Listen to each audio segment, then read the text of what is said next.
I am a murderer. I'm responsible for the deaths of 75 within 2 weeks. I've stabbed men to death, rendered bodies to ash, killed children in the womb, and even drowned whole ships at sea. I've changed the fate of kingdoms and seen to it that uncharted planets remained unfound. I would likely be the most prolific serial killer in the United States, if not for one problem. The police claim that if murdering fictional characters was a crime, they'd have to jail Stephen King and George R. for multiple life sentences. They say this as they laugh me out of the police station. They think it's a joke, or that maybe I'm not right in my head. But I can assure you, I'm as right as I've ever been. I listened to them tell their stories for years, and I've heard them scream when I end their lives. I'm a murderer, pure and simple, and their blood is on my hands. You're probably reading this, though, and thinking that I'm ready for the rubber room. Let me start from the beginning. I've always been a creative mind. When I was younger, I could hear them whisper to me about their homes, their verdant green kingdoms, their sterile, majestic spaceships, the feel of rolling decks beneath their feet, and so much more. It manifested in my games, and my school friends would always gather around to see what today's adventure would be. We traveled the cosmos, fought wars between elves and men, and roamed imaginary prairies as we hunted wrongdoers on horseback. As I grew older, the voices grew louder, more insistent, and their stories became my stories. I wrote about the kingdoms of my youth, the adventures of my childhood, and by the time I was 20, I had 5 books published, even one on the New York Times bestseller list. As I grew, so grew my fame. My writing was prolific, and all the while the voices told me their stories. I took my readers to fantastic places, and their patronage allowed me to live quite well. By the time I was 30, I had a home and a family and enough published work to fill a bookshelf. That's when the problems started. It all started with Aberdeen Price, dashing archaeologist adventure.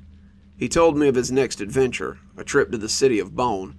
However, I was working on something else at the time, and didn't want to divert efforts away from my current project. So I wrote some notes and promised myself I would sit down and give him some time when I was done. This apparently wasn't good enough for Aberdeen. He came every night in my dreams and told me his story over and over and over again, until finally, I just couldn't take it anymore. I stopped what I was doing and diverted all my attention to writing his next book. It was a hit, a bestseller, and the biggest mistake of my life. You see, this showed the voices that they could get what they wanted by badgering me. Every night from that night on, they would come to me and tell me their stories, each overlapping the other, until I just couldn't take it anymore. The kingdom of Verdant Green was once at the mercy of the dark wizard Zormuth. His evil armies threatened to... Scanners once more alert Kevin Gorel that he is nearing his destination. The dark planet Zephyr rises from the darkness of space as he see the island of Katmandil off the starboard side of Elizabeth's Folly. The shore is quiet, but Captain Cree can once again see the natives amongst the trees as he hears his quarry. The elusive Dr. Burton will strike again this night, and I will be ready to... Their voices towered in my mind like the screams of children as they tried to make themselves heard. That was my first mental breakdown, and my worst. My wife arrived home in time to save me from bleeding to death. They put me in an institution for 3 weeks after that. Lisa thought it was all the strain of my busy writing schedule. The strain of writing so much must have just become too much for you, she said, as she stood by my bedside and looked down with pity for her poor, brilliant husband. She had no idea. The worst part wasn't the IVs or the sedatives, the shitty TV, or the staying in a room for 24 hours a day, the sounds of sorrow from down the hall, even the constant itching from the healing cuts on my arms. It was the week and a half I spent with my hands in restraints. Without my hands, I couldn't write. Without writing, there was no way to stop the shrieking harpies in my brain from driving me insane. It took me a while to convince them that writing was a kind of therapy for me. The battle was made all the harder by my wife's constant arguments about how the writing had put me here in the first place. After a week and a half of no change, they had begun to see that I might be making some sense. I began to write again, and the changes were noticeable. I started sleeping, became less hostile, finished my meals, and a month later I was ready to go home. The voices started ramping up again almost immediately. By this point in my career, I had 7 stories running on and off. That's a lot of voices trying to be heard. I tried to keep up with them, but I could feel my sanity slipping again as they screamed for my attention day and night. By my 2nd week home, my wife was ready to have me committed all over again. I'd stop sleeping and would lock myself in my study for days to make the voices stop for even a few minutes. That was when my first murder took place. That's not to say that no one had ever died in my stories. Characters die in stories. That's the nature of storytelling. But this was the first time I'd ever deviated from the path set forward by the voices. Detective Sam Umbridge was coming to the climactic end of his latest crime novel, and the shootout with the killer was becoming heated. I had meant to write that Dario West, the antagonist of the novel, was struck by Sam's bullet as he leaned around the doorframe. Before I knew what I'd done, though, I had written the death of beloved gumshoe Sam Umbridge instead. I had moved on to the next sentence before I caught my error, but it was too late by then. He died in my head with a gut-wrenching scream, and just like that, his voice was mercifully silent. For a moment, all the voices were silent. It was as though they had all seen what I had done in my manic state. I cleaned up the draft a little bit before sending it off. Sam and Dario had killed each other in the shootout, and Sam had died victorious. Fans hated that Detective Sam Umbridge would never make another appearance on their shelves, but they accepted it. The end was widely praised by fans and critics alike, an all-around success. My agent even called to congratulate me on the climax of a much-beloved series, and asked if everything was going all right with me. Last time we talked, you sounded as though you were a little shell-shocked. I guess I wasn't shocked now that I think of it. The process really made me think. Why not kill what was driving me crazy? I didn't have to kill them all, just enough of them to make the voices quiet down a little. Like any prolific serial killer will tell you, it's hard to stop once you've started. Before I quite realized what I'd done, I'd ended them all. I ended my 8-book fantasy series with the death of the entire court and the eventual fall of the protagonist in his order. I watched as Kelvern Gorel flew his ship and crew into the phantom night, where certain doom awaited, and he would never be heard from again. After sinking the ship of his arch-rival, I had the Spanish Armada sink Elizabeth's Folly with all hands aboard, while Captain Cree floated atop the waves after taking a sword to the belly. I dropped a tomb on the head of Aberdeen Price, the one who had started my descent, and made the ruins he was exploring his own tomb in turn. I killed them all, one by one, and the fans were livid. How could you just kill them? Why wouldn't you simply end the series on a high note? Why did they all have to die? I toyed with the idea of ending their series, but I knew that it wouldn't work the moment I thought of it. They were never my stories in the end. They were only my stories to tell. If I left them alive, they would always want one more adventure. Killing them was all I could do to stop my descent into madness, and as I lay down to sleep that night, I felt myself smile at the thought of my long-awaited sleep. It never came. I've been staring at my sleeping wife for the past 7 hours as I keep court with the whispering dead. Their spirits are unwilling to die, the part of my soul I put inside them reluctant to be put to rest. It's only now that I see the folly of my actions. The dead, you see, are not to be satiated with adventures or the continuing joy of existence. They moan, they wail, they bemoan the lives and the loves that were taken from them. At first, it was only for me that I wept. Now I see that this curse won't end with me. You see, I was watching my daughter as she played in the park yesterday. She played in the sandbox, her dolls and her brother's action figures out on an adventure of her own creation. I watched her going about her games of make-believe as I sat in a daze. When I asked her about it over lunch, she told me a story about knights and castles, people hunting for dragons, and brave warriors protecting those in need from harm. It was a story just like the ones I had made up as a kid. The kingdom was similar to the one I had left in ashes. I beg you, anyone out there who hears the whispers, don't pass the gift to others. It must end with us, and never darken the mind again. I must keep my own vigil now. I must watch my own daughter now, before the madness takes hold. I can't let the whispers have her too, even if it means the death of another of my creations. I won't let the madness have her.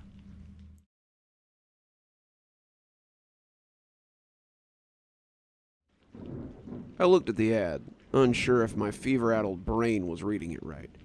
Wanted. Someone to infect me with the COVID-19 virus. Must be verified as sick, have paperwork verifying illness no older than 2 days from today's date, and be willing to allow me to spend time near them. Will pay $500 for 8 hours in your company. Contraction of virus notwithstanding. Please email me immediately, with an email address attached. I had only been infected by the virus for the last 3 days, but I had been affected by it for the last 2 months. I had been laid off from work after a drop in profits had caused the store to go into bankruptcy. My boss had been very apologetic, but he still hadn't been able to keep the doors open. We had all hit the unemployment line after that, but unemployment wasn't as good as overtime. I'll admit, I had been living a little outside my means, and the bills were starting to pile up. Getting sick had ended my job search, and $500 was going to go a long way to settling my debt and keeping the lights on.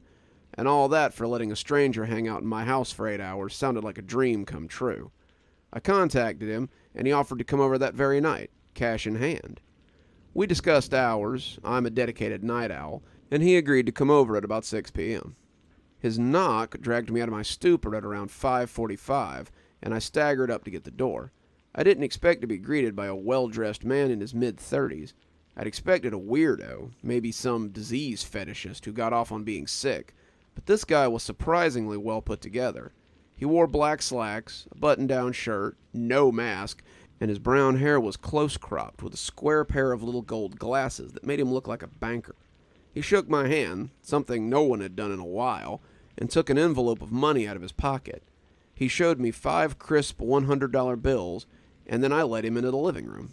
He sat in my armchair, leaning in close as I sagged back onto the couch and stared at me intently. "So, what do we do now?" I asked. He shrugged. "Just whatever you usually do. Watch TV, play video games, whatever. Hopefully my proximity will be all it takes to get the disease, and I'll achieve my goal." "I had wondered about that," I said, sneezing into a Kleenex and wincing as he leaned in closer. "This disease is supposed to be pretty bad. Why exactly do you want it?" "I'd tell you, but honestly it would sound crazy," he said with a chuckle. I shrugged. "It's not like we got anything else to do but watch Netflix for 8 hours. Tell me, it'll make the time pass." He glanced over at my bookshelf, eyes roaming as though he was looking for something particular, before settling on and taking a paperback from the middle. It was a newer book, Fields of the Foregone, and he nodded as he inspected the spine. He must have liked what he saw because he smiled and held the book out to me. "I see you're a fan of my work. I'll sign it for you if you want, but my books are part of the reason I'm here." I squinted at him. Are you Timothy Corvin? The guy who writes the Ghostgrass series?" He nodded. "Yep, 3-time New York Times bestseller." I gaped at him for a few seconds before asking my next question. "Why the hell are you at my apartment trying to get sick?" He smiled, but the smile was sad. "You could say that the writing is why I'm here." He sat down again and made himself comfortable before telling me the strangest story I'd ever heard. "I got sick about a month ago. It came on quickly, cough, fever, typical flu-like symptoms. But I assured my agent that it wouldn't be an issue. I'd finish my latest novel and have it on her desk by the end of the month. First couple of days weren't so bad.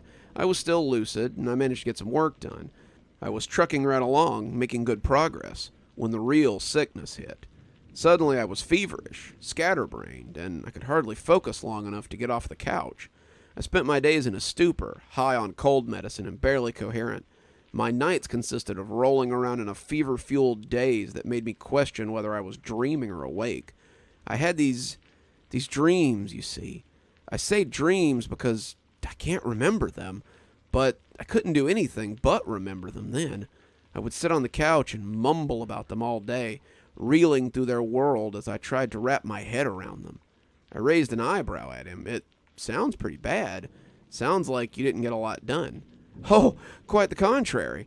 The longer I raved about the stories, the more I started to write about them. Not so much writing, I guess. I read through my notes the other day, and it was more like drunken ramblings. At some point, I moved on to chronicling them. I would come to at my computer, banging away at a story, not sure what I was doing or how long I'd been doing it. The stories were great, but they were so far outside of what I normally did that I couldn't wrap my incoherent brain around them. As the fever started getting worse, I would slip into these fugue states and just write for hours on end. One day I came out of one and found I had an email from my agent. I had sent her a draft for one of the stories. I was so worried. These stories were really weird, completely batty, and I was afraid that she would drop me as a client if she read what my fever-swallowed brain had cooked up.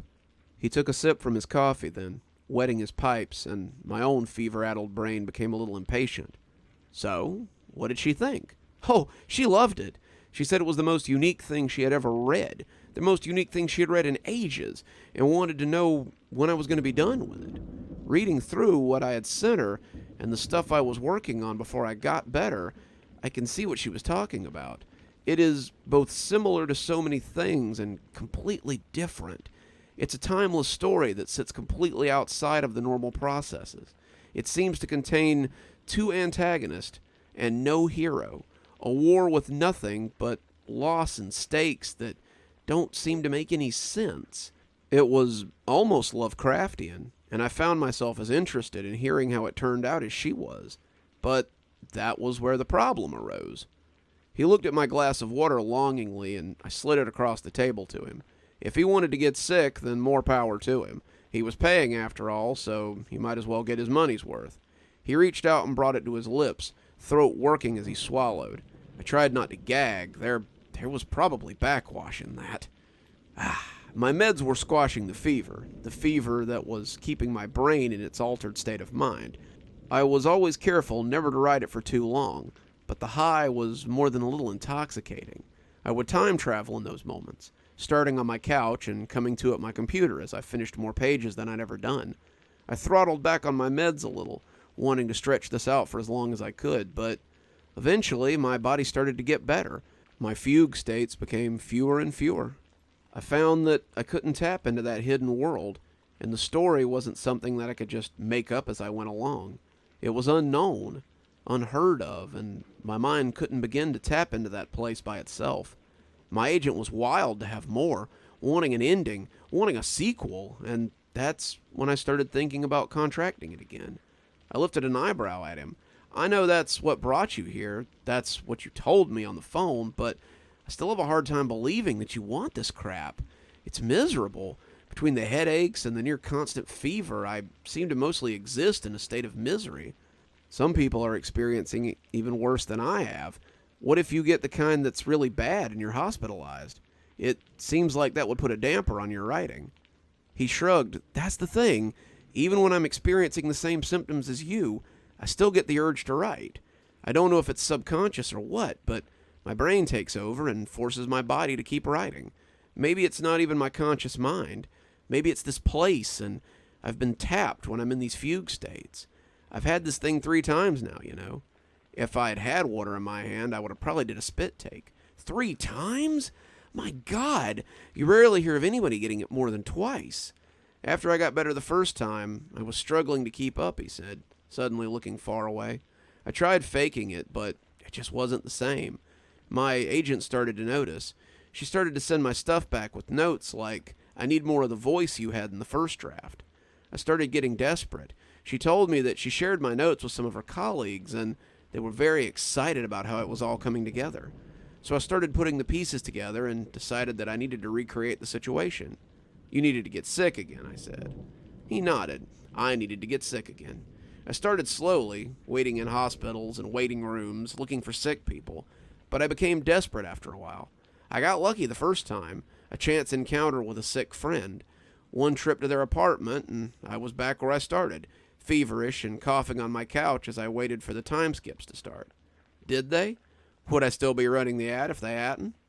This time, though, something was different. This time I was treated to some of the most vivid dreams I've ever had. I wasn't just hearing about my 2 antagonists. I could see them. I watched them play their shadow games, maneuver their pieces, snatch territory only to lose it again. All the while I was chronicling them. It became a mania for me. I refused to take anything to dull the fever this time, but it didn't seem to matter. After a week, my fever was abating, and I was back to trying to fake it. But I couldn't fake it. I wouldn't even try. I needed the dreams. I needed the visions. I needed the writing fits that I never remembered. That was when I started running the ads. The lady at the paper didn't want to run them at first. She said I was sick, but once I offered to pay her triple the going rate, she caved. As I watched him talk about it, I reflected that he did look pretty sick.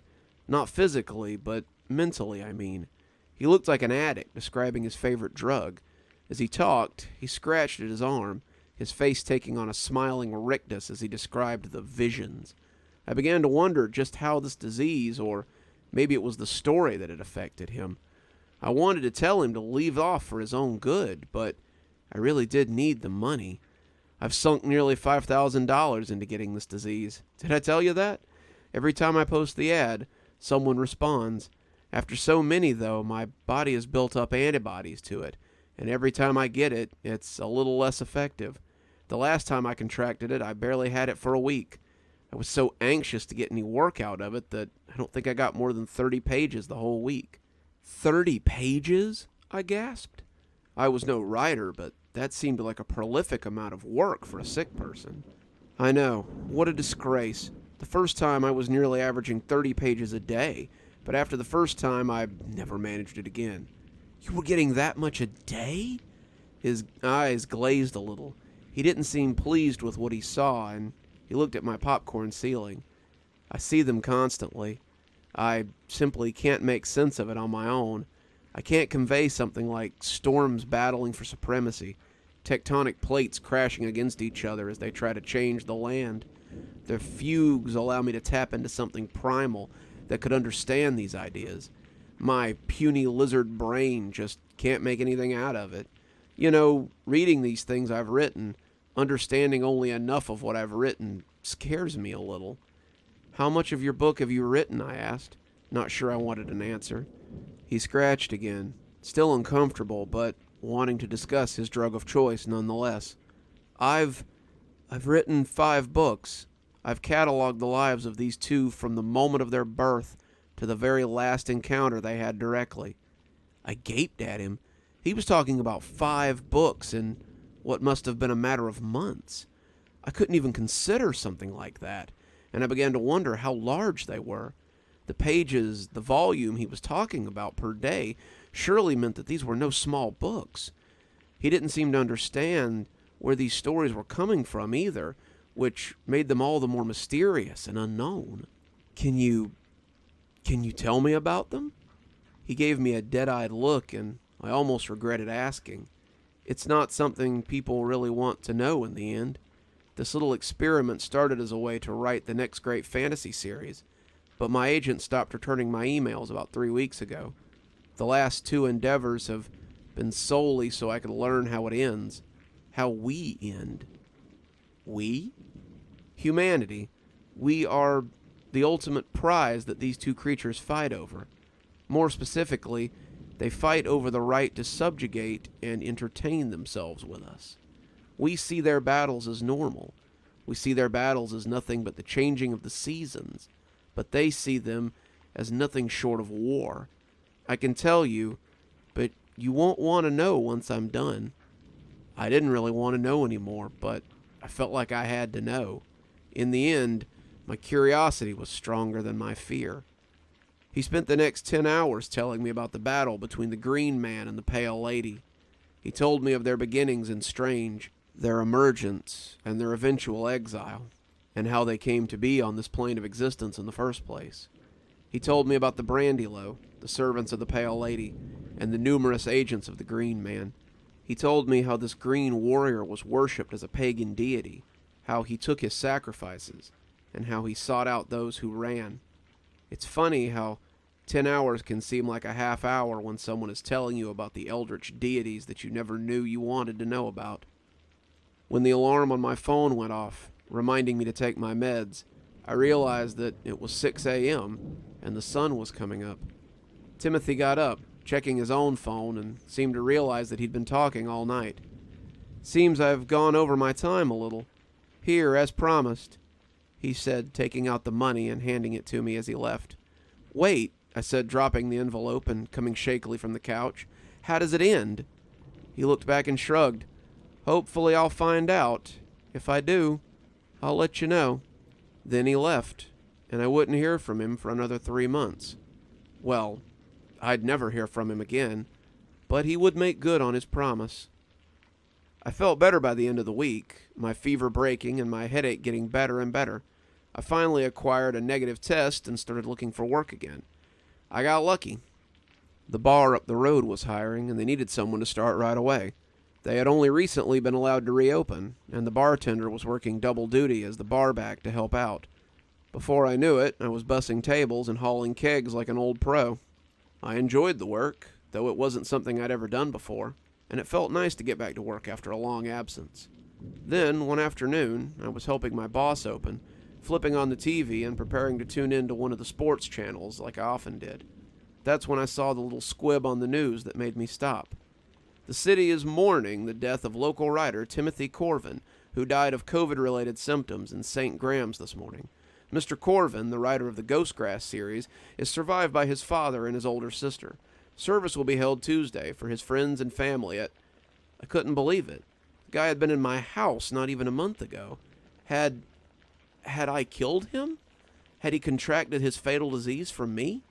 I had to sit down. I didn't know what to make of it. My boss must have noticed that something was off because he tried to send me home, wondering if I still had some latent symptoms of being sick. I told him I was fine, though, and I went back to work. As I worked, I wondered if he'd discovered the end he was looking for. I got my answer in the mail a couple of months later. A package was waiting on the stoop. I hadn't ordered anything, and the return address was from Samantha Drummond. The delivery address was mine, though, so I brought it inside and opened it. Inside was a manuscript, bound in twine with no title across the surface. On the top of the journal was a typed note from Mrs. Drummond informing me of her package's purpose. "Hello. My brother requested that I send this to you after he passed. He was very adamant that it be placed in your care. All the best, Mrs. Drummond." I lifted out the journal, opening the front page and bearing a message written in a shaky hand. "I found the end. Let's hope it helps you after I'm gone. I've been sitting here looking at the book for close to an hour, not sure whether I should read it or just burn it. If the beings Timothy had talked about had been using his infected body as a mouthpiece, I'm not sure I want to open my mind to them. This book contains their history, contains their past, present, and future, and this knowledge was gained at the cost of a life. Will they come to infect me if I subject myself to this arcane wisdom? That knowledge scares me more than a little, as I put the journal back in the box and carry it to my room. I decided to put it in the closet for now. Some things are better left unknown, I think.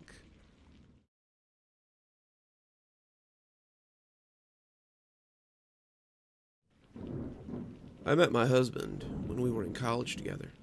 I was working on my bachelor's degree, helping out in the library for some needed extra cash, when I first laid eyes on him. He was not the usual sort of man I fancied, more bookish than muscly. I found him charming in his own way, and we struck up a friendship. He told me he was a writer, that he was working on a book of short stories to submit to a publishing house. I offered to read them, and from that moment on, I became his biggest fan. His stories were so visceral. He wrote not as a writer, but as a first-hand observer, and it wasn't long before his work was noticed. We were living together by then, our library friendship having blossomed into something more, and I could see how giddy he was when the letters came in from Bowding Publishing. When he read how they wanted to publish his book, I think it was the proudest moment of his life. He kept writing for Bowding, his stories finding a niche with the horror community. He also started selling his pieces to magazines and online sources, getting his name out there and becoming more recognizable. As his fame grew, however, he still jokingly called me his biggest fan. I couldn't argue with him. I genuinely loved his work. He wrote the sort of stories that were genuinely terrifying and enticed the reader to keep reading until the very end. As his stories grew in number, I found myself curious about where they all came from. My husband, we'll call him Michael, was a mild-mannered fellow who had never really experienced anything horrifying in his life. He described his childhood as benign, no broken bones or funny uncles. His family was loving and doted on him constantly. He had never been without. He had never really suffered, and I found myself very curious about where all these nightmares came from in such a beautiful mind. Then, over drinks one night, he told me. He didn't like to talk about, where he got the stories from, not when he was sober. He always said that discussing the creative process was boring, or that his story's technical aspects would bore me to tears. I wasn't fooled, though. Beneath his jokes was something colder, something fearful. So one night I pressed him. He still didn't really want to talk about it, but I persisted. Finally, after a lot of coaxing and some strong whiskey, he all but blurted his answer to me. I wish now that I hadn't asked. "It's the door," he said, and at that moment he seemed almost afraid of his own words. The door? I was confused by the queerness of his answer. What do you dream about?" He asked the question so suddenly, I was taken by surprise. "Oh, I don't know. Normal things, I guess. What I did the day before, movies I've watched, weird things my mind cooks up. I've only ever had the same dream my entire life. It's always the same. It never changes. It's where I get all my ideas." I leaned forward, intrigued by what he was telling me. He seemed emboldened by my attention. "The door lies in space. At least I believe it must be space. It floats in a great void, and every night I visit it. I float through this void naked, an umbilicus connecting me to whatever lies beyond. Every night I approach the door, and every night it whispers to me through the keyhole. Do you remember the little journal on my bedside?" I nodded, begging him to go on with my eyes. "I've trained myself to write the things I hear while sleeping. Sometimes I see pictures or faces when I look through the keyhole. Sometimes I hear terrible words spoken by creatures I imagine to be beyond my description.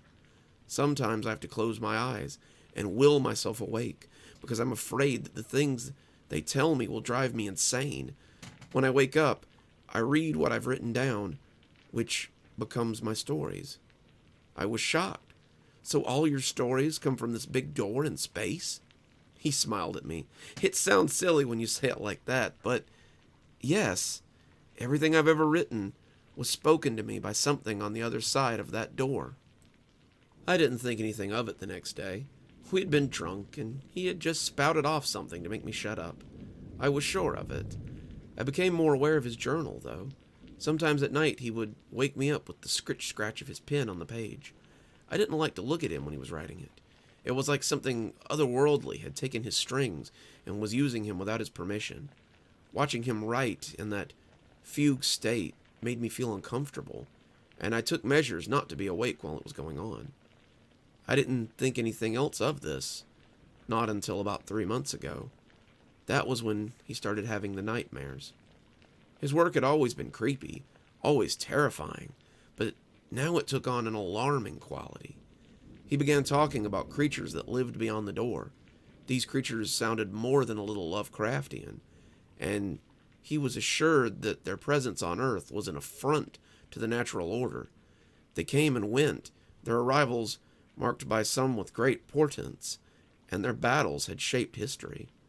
The stories weren't the only thing that changed, though. He began to sleep poorly. His sleep had always been placid, peaceful, but now he thrashed and mumbled in his sleep. He whimpered in the night about the pale lady or the green man and the riotous red that surged like blood. The words he wrote in his journal were unreadable, a foreign language, but he sat and scribbled them, transcribed them every morning like a dutiful follower of some religion. He began to change. His eyes bore huge bags. He was jumpy and unsure of himself, and more than once I caught him catnapping fitfully during the day. His writing, however, was more in demand than ever. The magazines he wrote for wanted more stories about these strange old ones. His editor wanted to publish a compilation of them at once. He had no lack of material for the book, but I began to get worried about his health as he proceeded. We had been married for 2 years then, just starting to make a life together, and I was afraid that his candle would burn out before mine. I asked him one night to stop writing the stories. He was at his computer, typing away dutifully, when I made the request. He turned his head to look at me, haunted eyes boring into mine, and laughed for the first time in weeks. It wasn't his laugh, though. The laughter was jagged and full of despair, humor shared only by the damned. He laughed like a madman. I can't. If I stop writing, they won't like it. Who? I asked in confusion. The ones behind the door. They've marked me as their chronicler. I can't stop until the job is done. These things are killing you. Can't you see that, Michael? He slumped over his keyboard, resting his head against it, making a line of letters as he did so. Don't you think I would if I could? If I could stop, I would give so much to stop. The things they tell me, no one should have to know these things. It's fruit from the poison tree, and I wish I did not have the knowledge that they've given me. Then stop, I said suddenly. Just stop writing. Tell them you refuse to write their story. He looked horrified. Refuse them? I've never refused a story before. What if it stops the door from working? I turned him in his chair and pulled him to me. The door is in your mind, love. The way it manifests is nothing more than your own mind working through your stories. The monsters are of your own making. You control them. They don't control you. At that moment, he looked relieved. He hugged me back and seemed on the verge of tears. I don't think he had ever thought of those nightly excursions as anything but in a literal sense. He had never imagined that these things could be of his own creation, and the knowledge had made him feel free. I'll tell them tonight, then, he said with a smile on his face. I'll tell them that I don't want to write about them anymore. I'll tell Fred that I don't want to continue these stories in the morning. He won't like it, but he'll understand. He went to bed then, and I figured that would be the end of the nightmares. I was wrong. He woke me in the middle of the night, screaming. The back of his hands hit me in the face, and I rolled awake to the sound of him screaming. He was thrashing around, clutching his stomach and kicking his legs frantically. I tried to wake him. I know everything says not to do that, but I wanted him to wake up. I slapped his face. I threw water on him. I screamed his name, but nothing worked. Someone banged on the door, but I ignored them. I tried in every way I could to help my husband. Finally, he helped himself. We were in the ER. The knocking person had called the paramedics, and they had burst in. They thought someone was being murdered, but they loaded him up and took him straight to the hospital when they saw what was going on. He lay in an ER bed, screaming and kicking until they finally restrained him. He went right on thrashing and yelling until nearly 4 a.m. Then he gasped loudly, like a diver coming up from a deep depth, and seemed to come awake. They cut my umbilicus, he said in a tone of the most profound sorrow. They moved him upstairs later that day. The doctor who talked to him was afraid that he might hurt himself, and I was a little worried too. For the next 2 days, he sat strapped to a hospital bed, fighting sleep. He couldn't sleep, he told me, because he would have no way back without his umbilicus. I would be lost forever, and my consciousness would float forever in that void. He told me how he had told the thing behind the door that he would no longer write its story. I had assured him that it was all in his head, that it was a product of his imagination. When it had burst through the door and screamed, he knew it was all too real. He had run then, fled across the void, but the creature had wings and it had chased him. It defies description. Its legs were equine, its head like living rock. Its body was made of stars. I don't know, dear. Its mouth was full of fiery teeth, and when it lunged at me, I could do nothing but flee. As he had run, the thing had slashed at him. The clawed hand had torn at his umbilicus. Michael said a pain like a rending scythe had torn through his belly, and as he writhed, he could see the fiery teeth sever the root from him. He had caught the end then, using the last of his strength to grab the trailing end, and pulled himself out of the dark place, a little at a time. He was afraid after that, afraid to go back, afraid of what might be waiting there for him. He fought sleep for the next 3 days. He would nod and awaken, but it seemed harder for him to come back every time.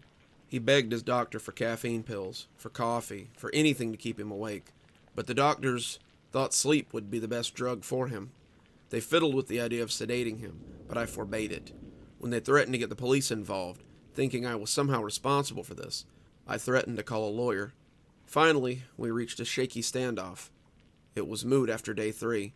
I lost the fight first, drifting off as I sat by his bedside. When I awoke, he was gone. He's in the ICU now. His coma is deep, and the doctors are afraid he might have suffered a stroke. They don't know about his nightly travels. Wouldn't believe me if I told them. But I know what's been happening to him. He's adrift in the void now, maybe already dead at the hands of this elder thing, and there's nothing I can do to get him back. But maybe there is something you all can do. My husband could not be the only one traveling to this place. Some of you must have heard the whispers through the door as well. If you see this door, and if you find my husband, please bring him back. I don't know how you would, but please try. And if the creatures on the other side of the door talk to you about things from the other side, please do yourself a favor and listen to them. Don't ever stop listening to them. I wish I had never told him to stop listening. The price you pay for ignoring them might be your life. The price might even be steeper than that.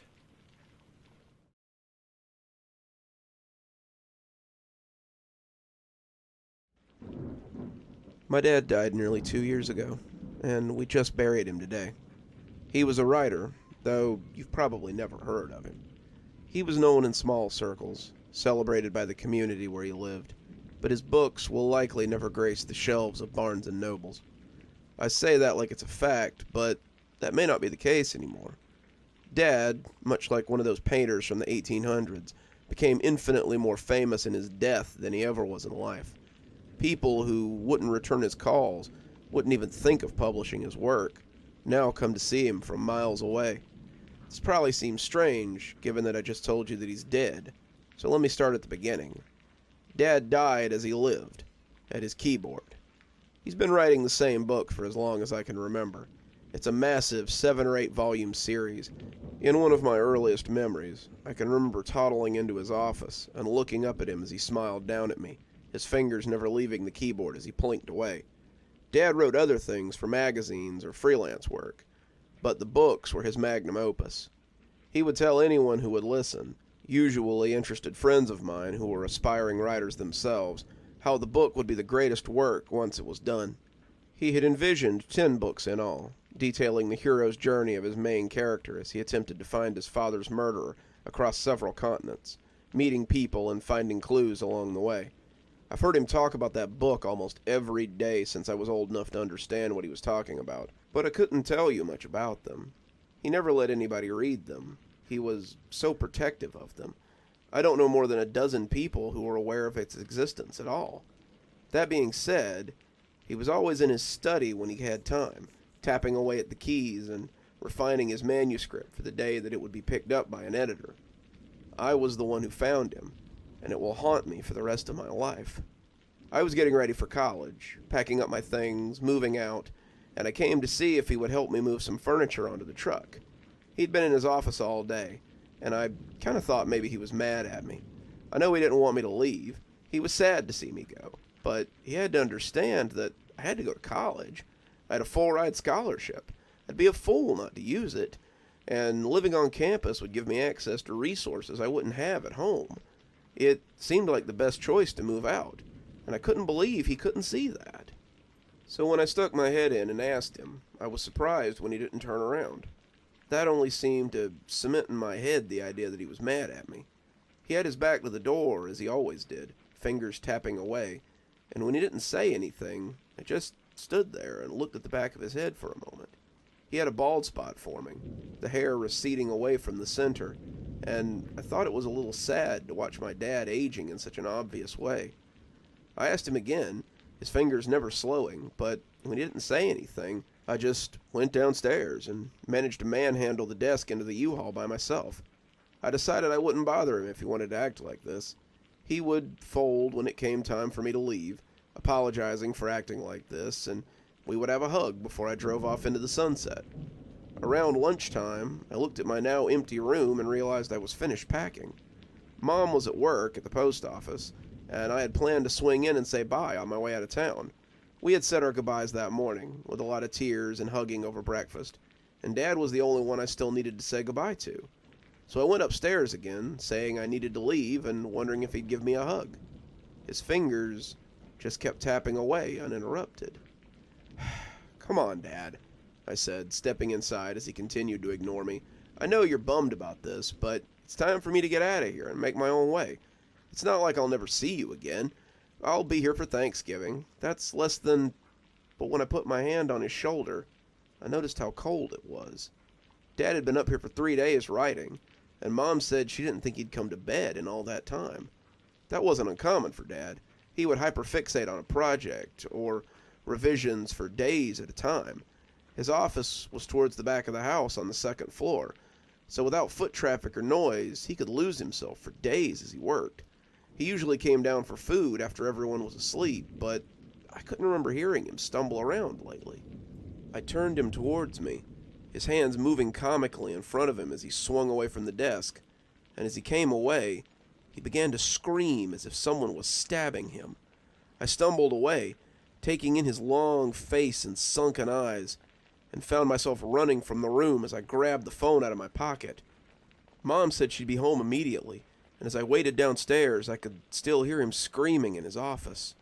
She came home in a rush, going up the stairs 2 at a time, and when the screaming finally stopped, I breathed a sigh of relief. When she came downstairs, she asked me to come to his office. "I need to talk to you about something, and I think this should be a family decision."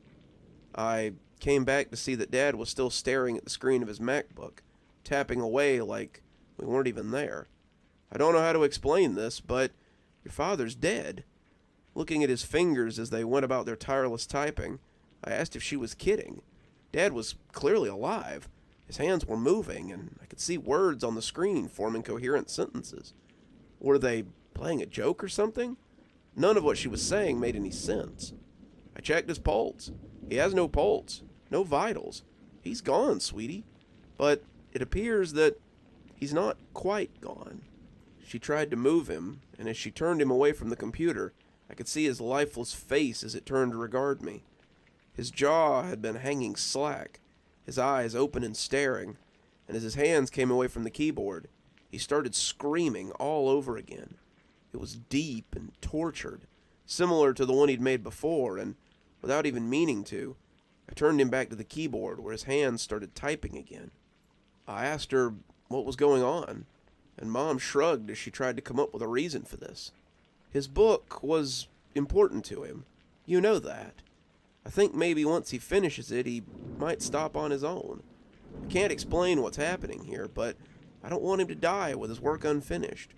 Your father kept saying it wasn't ready, but I'm going to send the first manuscript to his editor. Maybe once he sees it and someone puts it into print, he'll finally be able to rest. Either way, let's keep this between us, okay? I want your father to pass on without regrets, don't you?" I nodded, telling her of course I did. I wanted Dad to die in peace. "Then do him this last favor, and don't tell anyone what you've seen here. Promise?" I really didn't know how to feel about this, but I told her I wouldn't tell anyone, and she thanked me as she hugged me goodbye. I left in my U-Haul, unsure how to feel about the situation, but I kept the secret. I didn't come home for the next year. I came home for Thanksgiving, as promised, but the whole thing felt uncomfortable. Mom and I sat downstairs eating, her curious about how school was going, and me filling her in on my studies. As I ate turkey and tried to have a normal conversation over stuffing, all I could focus on was the tap-tap-tapping from upstairs. Mom had closed the door to Dad's office, something that I could never remember happening at any time in my life. But despite her best efforts, the tapping was still audible. There was There was a smell from the room at the end of the hall, and I was worried about her living in a house with a decomposing body.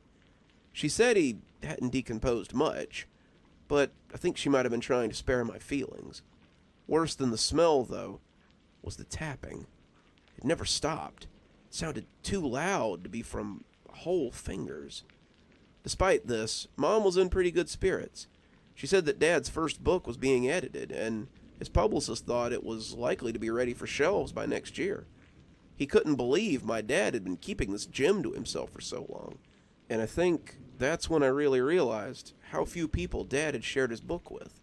She said the initial payment on the book had allowed her to pay some overdue bills, and she would send him the second book sometime next year. If I release them slowly, it won't seem so odd when he finishes, and I let them know that he's passed. I asked if his writing had slowed at all, and she said that he was typing all day and night. He never rests, and I've had to start sleeping in my noise-canceling headphones. The sound takes some getting used to, but I think I can put it out of my mind. I had meant to stay the week, but I ended up making excuses and leaving the day after Thanksgiving. The sound of the keys as they clicked away was becoming too much for me to handle. After that, I made excuses not to come home. I told Mom I had a paper due during Christmas and stayed on campus over the holiday. I took extra classes so I didn't have to come home on the semesters that I'd be able to take a break from. I still called her on the phone, but our conversations became shorter and shorter as time went on. The longer I was on the line with her, the more pervasive the clicking became, and it felt like I could hear it over the phone no matter where she was. Mom's mental state began to deteriorate as well. She'd sent the second book to his publicist, and he'd fast-tracked it after the first one had done so well. She deflected any sort of interviews or phone calls for Dad, telling them how shy and anxious he was. But people really seemed to want to pick his brain about the direction of the books, and they were becoming harder and harder to put off. She didn't sound like her usual self either. It was clear that she wasn't sleeping. She said the clicking was getting louder and louder the longer it went on. I tried to do some soundproofing on the office, but it never seems to help. I can't stand to be in there for very long. Even though he's looking at the screen, I can feel him watching me when I'm in there. I think I can hear something moving around at night, too. Mom took a deep breath, and I could almost see her looking in the direction of the office as she pitched her voice lower. I asked what she meant, afraid that maybe animals had gotten in to try to get at Dad's body. But she said it was just little sounds.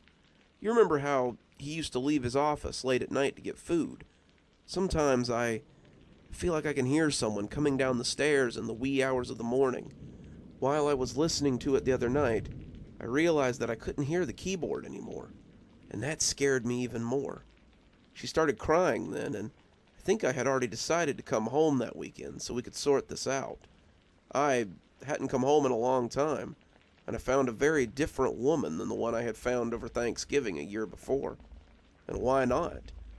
It had to be nerve-wracking, knowing you were sharing a house with a corpse. Mom looked like she had aged 20 years. Her hair, light blonde the last time I'd seen it, was threaded with gray and looked thinner than ever. Her skin sagged, and her eyes looked bruised from the bags under them. She was so thin to the point of emaciation, and I wondered if she had been eating. When she hugged me, I could feel her ribs pressing against me, and I decided then that something had to be done before I lost both my parents. I told her that we had to end this. I told her that we had to put him to rest, but she feebly resisted. He isn't done yet. He's still typing up there. I can't lay him to rest until he's finished. I asked her how long that would be, but she didn't seem to have an answer. I told her I was tired and wanted to rest, but after I heard her door close and the sound of her springs grumbling as she went to bed, I got up and went downstairs. I wanted to see what this thing was that was moving around after dark, and I knew just the place to hide. There was a small closet in the living room, a place for wrapping paper and old crafts Mom hadn't gotten around to yet. And after sliding some things around, I made myself comfortable and cracked the door. It took some time. I wished I had some coffee to keep me from dozing in the small, warm place. I was just starting to nod off, my phone showing 3:30 in the morning, when the landing at the top of the stairs creaked. Something glided down almost soundlessly, its body light as I pressed my eye to the slit in the door to see what it was. It was dark in the living room, the curtains drawn, but I didn't dare turn on my light. If it knew I was here, it might flee, and then I'd have nothing to report to Mom in the morning. Luckily for me, it jostled right past the closet door, and the creature was impossible to miss. It was thin, almost lacking dimensions, creaking as it ambled into the kitchen. I held my breath as it disappeared into the dim space, but the pale head was hard to miss. When it turned to look at the closet from the kitchen doorway, I feared I'd made a noise. When those empty eye sockets fixed on the door, I covered my mouth with my hands. When the creature creaked its way into the kitchen and disappeared from sight, I tripped out of the closet and made my way less than gracefully back up the stairs and into my old room. If it heard me, it didn't stop at the door to comment. Only then did I come to the same conclusion that my mother had, realizing what was missing from the silent house. The tapping had stopped. We called the police the next day, me threatening to call them myself if Mom didn't. I didn't know what that thing was I'd seen the night before in the kitchen, but I couldn't very well leave her alone with it. She just nodded and picked up the phone. I think she was ready to call them, honestly. She lived with Dad's corpse for 2 years, and even she had to agree it was time to end it. The paramedics weren't sure what to make of him, but he was definitely what I had seen the night before when it came into the kitchen. He had almost completely rotted, but his bones had moldering flesh still attached in places. His scalp had some hair clinging to it. The bald spot I had noticed was still visible, but we had taken his hands off the keyboard before they got there. When we had taken him from the computer, his scream was little more than a wheeze of protest. He had no vocal cords to scream with, but still, he protested. The police had questions, but I think Mom managed to convince them that it was all harmless. She said that when he died, she had just gone a little bit crazy. She couldn't cope with him being gone, so she just pretended he was in his office, typing away on his novel. I told them that that was what she had told me for months, and I think they believed me. Dad's remains were taken to the funeral home, and it goes without saying that his funeral was a closed casket affair. As we sat on the front row, though, I heard something that would haunt me until I went into the ground myself. Dad may not have been able to scream, but it seemed his work went on regardless. As I sat there with Mom, my mother sobbing as she heard the all-too-familiar sound, we both heard the low tapping of those bony fingers smacking against the lid of the coffin. I can only assume that they still press against the lid even now, my father's last story worn into the wood of his coffin.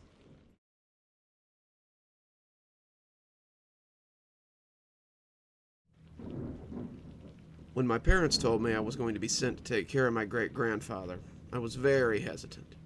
My great-grandfather, Iman Franger, celebrated his 110th birthday in December. Not that anyone had been invited to his party. Actually, there had been no party, because my great-grandfather was a shut-in. He was a famous horror writer, writing and publishing stories since the turn of the century, and he was supposed to have a small fortune saved up. As such, he lived in a Mary Shelley-style house out in the middle of nowhere, toiling away at his latest work of terror.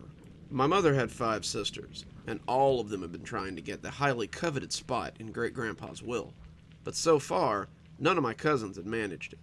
It wasn't like I wanted any of his money, but Mom was insistent. She had been after Great-Granddad's money, just like her sisters, since her early adulthood, and now it seemed that her time had finally come around. Since all my other cousins had struck out, this seemed to be her chance. She told me to go and spend the summer, and maybe some of the fall with him, and see how things worked out. Bring some of your writings with you. Maybe that'll get you in good with the old man. And that was how I came to be on my great-grandfather's porch in mid-May, preparing to stay until nearly Halloween. The house was an old 3-story that I knew was nearly a mansion from the few times I'd been there as a kid.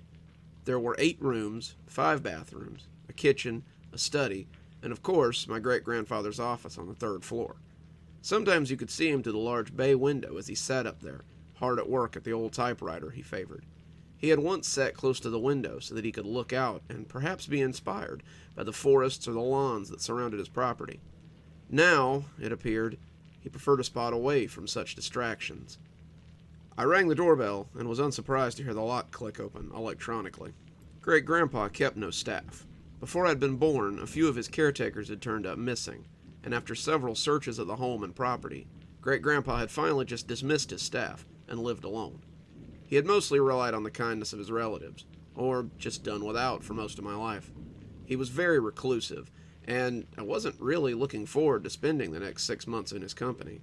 I'd been preparing a manuscript to send off for publication, and I figured that I would have little time for revisions if I was too busy tending to my aging grandsire and his monstrous house.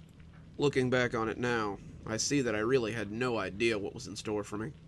The house had a musty look to it, like some old Gothic construction from one of Great-grandfather's novels. I don't know if this was intentional, but it gave the place a very uncared-for look.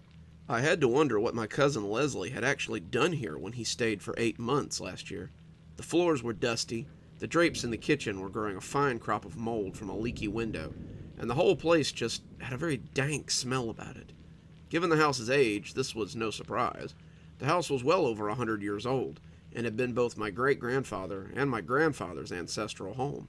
Now, it was little more than a hulking relic that sat waiting for my great-grandfather to die so some construction company could turn it into a strip mall. A speaker crackled in the foyer, and the buzzing sound made me jump a foot. "Don't just stand around counting the silver. Come up to my study. I have orders for you." Even at 110, it sounded as though he hadn't lost the steel in his voice. So I climbed up the 3 flights of stairs, wondering how my great-grandfather made it up and down these stairs every day. He must come down to eat, I reflected. He hadn't had anyone to help him since Leslie had left 6 months ago. As my young, sturdy legs made the climb up the creaky old boards, I reflected that I was nearly winded as I came to the 2nd-floor landing. I would soon become quite intimate with those steps in the months to come, though. My grandfather sat in the topmost room, a room that had once been the attic. The 2nd set of stairs had been built just for him, and they were steeper than the original set by far. As I came up the stairs, I could see my grandfather's desk and the battered old wing-back chair he had owned since I was a child. The desk and the chair sat in profile, and it was like a scene from a movie. The camera would start a slow pan in and mount the stairs, and the audience would see the back of the red upholstered chair and hear the clicking of the keys. He sat hunkered there like a gargoyle, arthritic fingers tapping away at the keys of his old battered typewriter. The sound was skeletal somehow, like bones against ivory. He kept right on clocking away as I stood a respectful distance behind his chair, not wanting to get off on the wrong foot with this ancient writer that I must share quarters with for the next few months. The attic room was the size of a normal studio apartment, and appeared almost Spartan in its furnishings. There was a bed, small and neat, several sagging old bookcases that looked equally as infected with mold, a rug that stretched from the landing to his dark mahogany desk, which sat ever facing into the corner. He had once faced it towards the large picturesque window that looked over his property, but now it looked only into the corner, as though someone had put my ancient grandsire in time out. "I understand that you are to be my new caretaker." I jumped a little, the clicking leading me to believe that he would go right on ignoring me for a little while longer. His voice was creaky, raspy from lack of use. I expected to see dust puff out from behind the chair, and when he turned, I decided that my expectations hadn't been far off. To call my great-grandfather ancient would have missed the mark. The man was shrunken to the point of elvishness. He could not have been more than 4 feet tall, and his arms and legs looked shrunken and childlike. His arms were held out in front of him, hands held down at the wrists in a way that made me wonder how much it must hurt him to write on. His legs hung an inch above the floor as he sat in that monstrous chair, and I remember thinking that he looked like a child sitting in his father's seat. The image was more grotesque than humorous, however. "You should know that I have high expectations for my helpers. I give no special treatment for family members. Your life here will be hard, but focus on the silver lining. You might just manage to acquire that oh so coveted spot in my will that my children and my children's children and now my children's children's children seem so incapable of garnering. Anything is possible, I suppose. And when he shrugged his shoulders, I imagined that I could hear them grind together. Listening to him talk was like watching a particularly talented bit of ventriloquism. His accent was plummy, cultured, and far too deep for the child-sized creature residing in that throne. I expected someone to poke their head out from the back of the chair any minute now, and laugh, saying how they had gotten me, when we both ended up staring at each other for the next few seconds, and no grand revelation was revealed. He went on. He told me about his meal schedule first. He ate breakfast at 5, lunch at 11, and dinner at 6. He subsided almost entirely on Campbell's soup, of which he had a large supply in the pantry. There were 7 different flavors of soup, one for each day of the week, and every month there was a number I would call to have more delivered. He told me that I could make a list of food I wanted as well, and that they would be delivering it to the house with the order. "Just keep the bill under $500 a month," he droned. "I would like to remain in funds until I die." He bathed every night at 7. While he assured me that he didn't need help bathing, he would need help getting to the bathroom, into the tub, out of the tub, and back to his room. I was to put him in the tub and then leave until summoned again. He would be fully dressed again, and when I arrived, I would help him back to his room. His schedule, other than that, seemed to be writing. He wrote sometimes for 18 or 19 hours a day, and would often write well into the night if the mood took him. He rarely slept, he told me, and I would likely find him napping in his chair if I needed something early in the morning. He slept most often between 2 a.m. and 5 a.m. I was not to disturb him or make any noise between those hours whatsoever. "When you're my age, you find you just don't need to sleep as much as normal people. But I won't have the little that I do get disturbed by your needless clatter." My duties, other than feeding and bath time, were my own. I would like the house swept once a week, the windows opened once a week to air out the dust, the drapes taken down and washed once a month. I have a sneaking suspicion that feckless cousin of yours didn't accomplish any of these things, so it's likely a mess down there. I do not own a TV, nor do I have internet. There is a phone in the kitchen that you may use if you should need to, and while I do have electricity, I expect you to turn the lights off behind yourself. I seem to recall that your cousin Winifred racked up a $400 power bill while staying here, and I ejected her for it. So long as you follow my rules and keep the house, I suspect I will ignore you for your stay here, and you will have no hardships. He dismissed me after that, and thus began my time in my great-grandfather's house, a time I would come, in later years, to regret undertaking.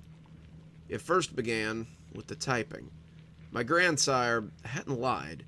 He wrote 18 or 19 hours a day, and the keys of his typewriter were loud. You could hear him typing away from anywhere in the house, and the noise became a constant background drone. Using my hotspot on my phone, I was able to get some writing done, and my proofreading was coming along very well. It was slow, and the signal out here was poor at best, but I plucked away at it as dutiful as I could, despite the distracting sound of all that clacking. The sound almost seemed to scuttle, worming its way into your ears like phantom fingers as you sat trying to concentrate. I tried playing music, I tried using earbuds, but no matter how high the volume, the sound seemed to clatter against my senses like a badly played piano. I began to become rather sympathetic for a certain Poe character, having my own telltale heart clattering at all hours of the night.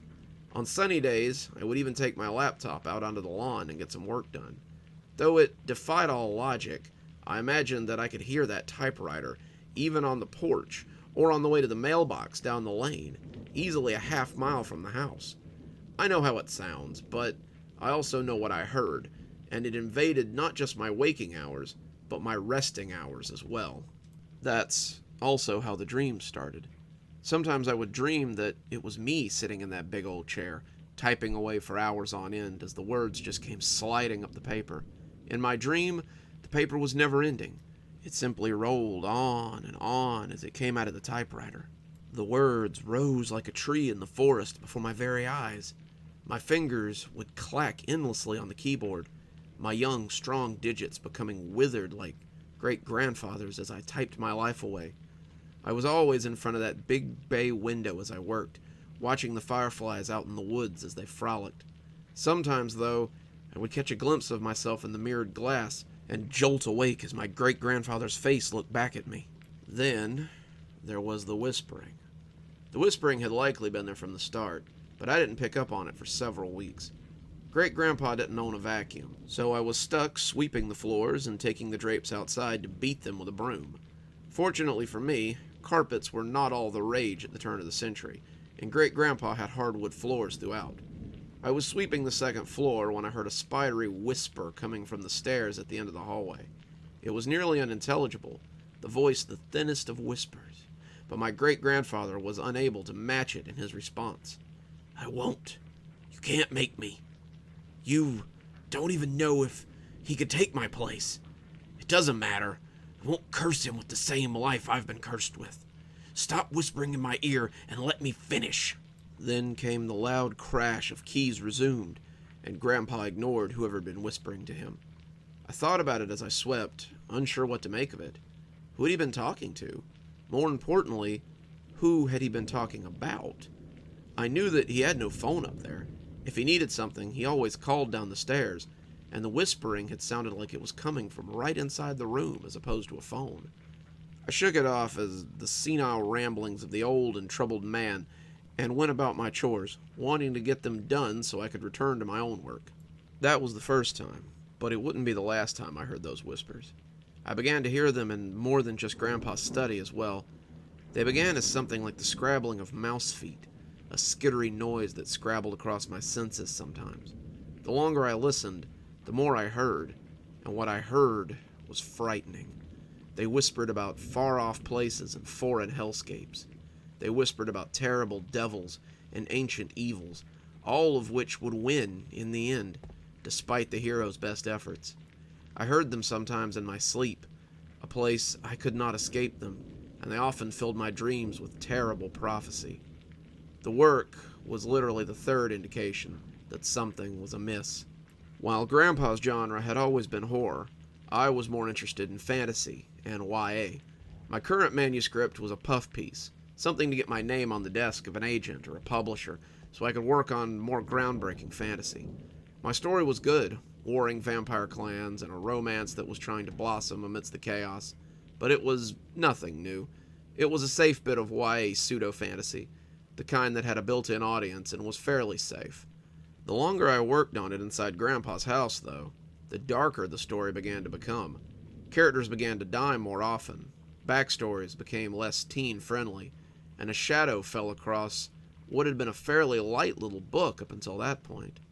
A lot of my time seemed to be spent fixing changes I had made the day before, and I was getting frustrated with the shifts in tone that seemed to be trying to take place in my story.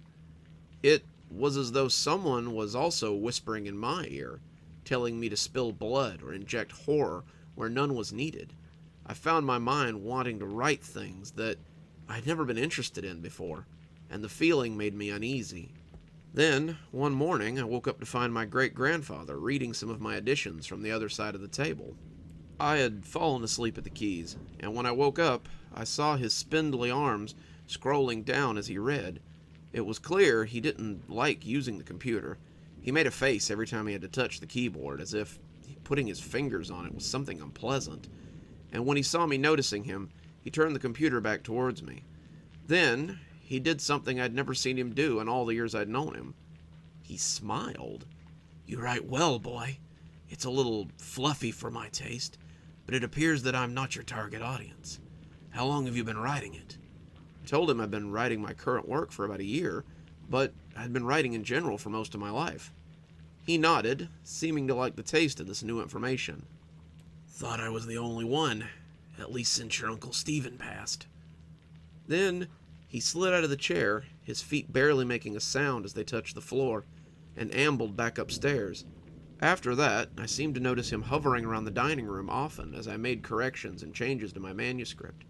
At first I tried to ignore him, not wanting to make it awkward, but as the weeks tripped by, I asked if he'd like to come help me with my revisions. He declined at first, saying he needed to get back to work. But over time, he actually came to sit with me and helped me labor through the 500 pages of tween trash, as he often called it. Every new revision, the darker ones at least, seemed to interest him, and I found myself taking his suggestions more than I rejected them.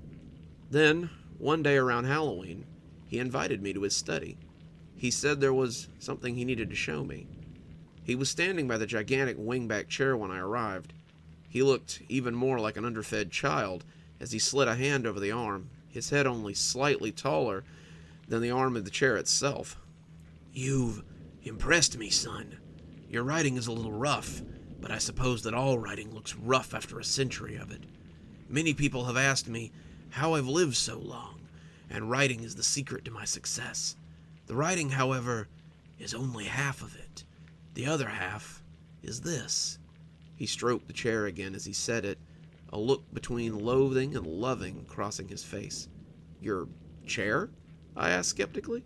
"Not my chair. This chair was never mine. It was loaned to me on the grounds that I use it for its intended purpose." "And what purpose is that?" I asked, feeling the hair on the back of my neck prickle. "Terror," he answered. I almost expected to hear thunder rumble outside as he made this exclamation. "The chair is meant to spread terror?" I said, trying to keep the skepticism out of my voice. Great-grandpa didn't seem to notice. He just kept looking at the chair in that loathsomely fascinating way he had. The chair seemed to have him under its sway, and he was powerless to cleave from it. "The chair is a conduit. Its purpose is simple: to spread fear and to propagate terror. You've heard the whispers by now, I'm sure." I nodded, hearing them scurry across me even now, as I watched my grandfather stroke the old chair that suddenly seemed to be shallowly respirating before my eyes. "From the second I read the changes to your manuscript, I knew it had gotten in your head. It calls to you, just as it called to me, and now it wants to make a deal." I took a step back from the chair. "What are you talking about? A deal? What sort of deal?" "You can write forever.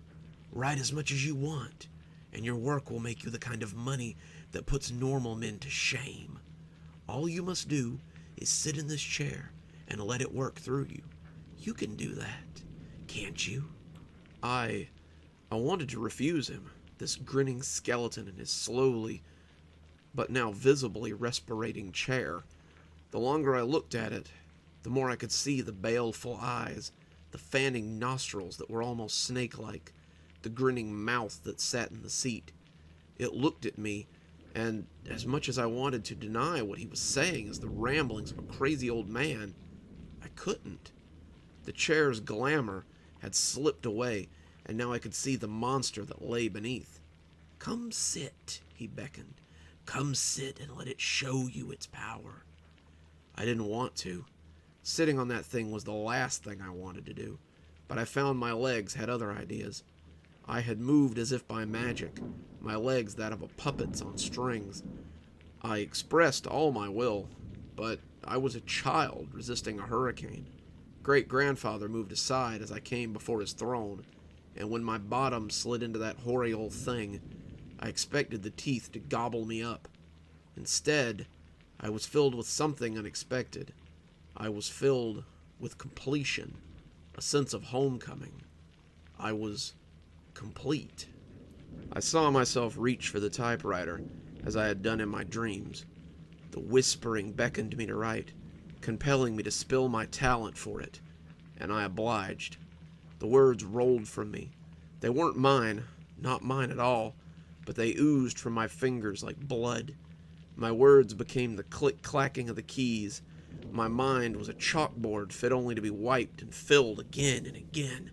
I was taken over, possessed, and the demon of inspiration capered through me. There was no endless paper now, but I saw the sheets filled and refilled again and again, made full only to be exchanged by another, and as I looked down at the ivory keys, I felt my sanity reassert itself as I saw the stains on that virgin ivory. They were dark, old blood, but they would surely be wetted again. I don't remember passing out, but I remember waking up. I was lying on the bed in my great-grandfather's study. He was sitting on the edge of it, looking even more childlike as his legs dangled. It occurred to me how infrequently I saw him away from his keyboard in all the months I'd been here, and he looked both forlorn and greatly relieved as he watched his withered feet swing. You did quite well. The first 300 pages of a manuscript that will soon grace the New York Times bestseller list, I am certain. At least, my agent seems to think so. I never have much of a head for popular fiction. What? But I realized I didn't know what to ask. It kicks like a mule, don't it, son? I remember the first time I experienced it, back in 36, or was it 26? Who can remember? I was edging towards middle age then, kids out of the house and off on their own, and your great-grandmother had just died of a sudden pneumonia. I was alone in this mausoleum, sure that I had maybe one book in me, but unsure of how to coax it out. The man I bought the chair from showed up out of nowhere, showed up as if I had summoned him, and said he had just what I was looking for. Then he showed me this ghastly hulk you see crouching over there, and I was highly skeptical. My eyebrows slid up even more when he said that it had already been paid for. He got a dreamy look on his face, as though his mind was casting back through time. He told me that all I had to do was write, just write, and the chair would do the rest.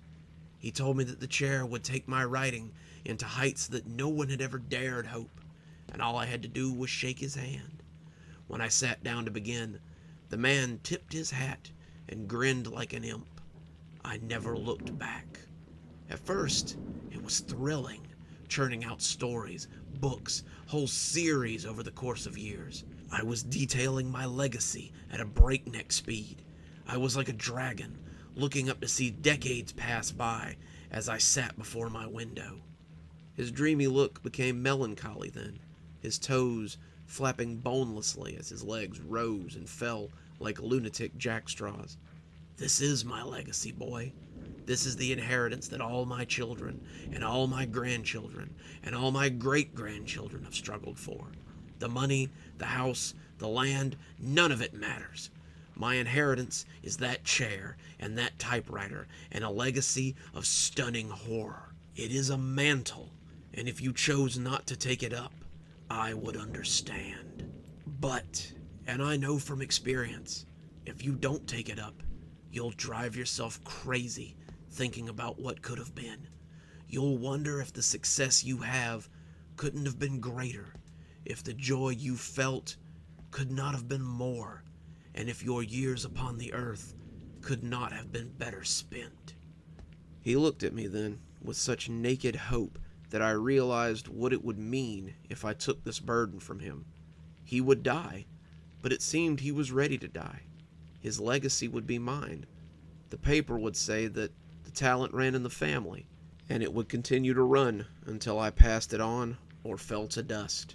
In the end, I can't even say that I did what I did to save my great-grandfather from his continued suffering. In the end, I did it because he was right. If I didn't do it, I would always wonder what if. He extended his hand to me. The papers are signed and sitting on my desk. The house, the land, it's all yours. Everything. And everything that comes with it, he emphasized. I'm proud to say that my hand didn't shake as I took his. On the third pump of his arm, my great-grandfather turned to dust, and I was left to sit and watch him scatter across the place he loved so much. Then I took my place in the mouth of that great beast and began to write. I would continue to do so for a very long time. It's been so long since I watched my grandsire dissolve before my eyes. In that time, I've been the most prolific horror writer of my age. I've built up money like some old dragon, sitting on my wealth as I hunker on my hill. Sometimes my relatives come to see me, but most times they don't. My own mother refused to talk to me after her great-grandfather left everything to me in his will, but I hardly noticed. She died a few years ago, or was it a few decades? I didn't attend the funeral. Being away from my work for too long makes the whispers less quiet. I travel some, as my grandfather must have done in the beginning, but I never stay away for long. The stories must be told, the conduit must be maintained, and I must remain the keeper of this black lighthouse. It takes a toll, though, to be certain. I understand why my great-grandfather slept so little. If I cannot continue to expel this darkness, it pools inside me, and the vivid nightmares often bring me screaming back to reality. The bags under my eyes have become luggage, and yesterday I glanced up into the window and thought I'd seen a ghost. The old man that looked out from it was withered and sunken, and I thought that great-grandpa's ghost had returned to torment me. I see now why great-grandfather moved into the corner after a time. I'm not entirely alone, though. My cousins have gone on to have children of their own, and sometimes they send them to me, as I was once sent. One of them, a girl named Katie, is on her way now. I've heard that Katie is a rather prolific poet, and said to be quite talented. We shall see what the chair makes of her. Who knows? Perhaps I might be allowed to stop too before long, and bask in the comfortable blackness that awaits me as well.